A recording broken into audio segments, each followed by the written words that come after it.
আসসালামু আলাইকুম লিটন ভাই, ভালো আছেন? আসসালাম, আলহামদুলিল্লাহ।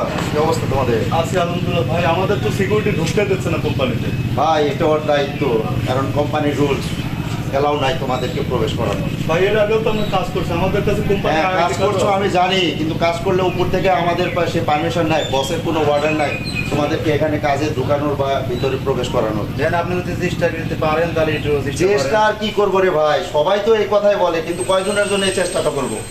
ভাই এইভাবে চলতে থাকলে আমরা বাসা ভাড়া খাওয়া দাওয়া আমরা কিভাবে আসলে করবো ভাই? তোমাদের তো বাসা ভাড়া খাওয়া দাওয়া এগুলো তো কোম্পানি তো সেই রুলসের ভিতরে পড়ে না। তোমাদের বউ বাচ্চা বাসা ভাড়া এগুলা কি কোম্পানির রুলসের ভিতরে আছে যে সেটা কোম্পানি বহন করবে? তোমরা কিভাবে কি করবে না করবে সেটা তোমাদের ব্যক্তিগত ব্যাপার। কেমন? যাও, তোমরা যাও, এখানে কোনো অ্যালাউ, বসের বিনা পারমিশনে তোমাদেরকে অ্যালাউ করতে পারবো না। যাও, এই সিকিউরিটি বের করে দাও এদিকে। পারমিট নাই দেখা 2টা বছর এই কোম্পানির মাঝে কাজ করলাম, জান প্রাণ দে, আজকে এই কোম্পানি আমরা বৃত্তই ঢুকতে দেয় না।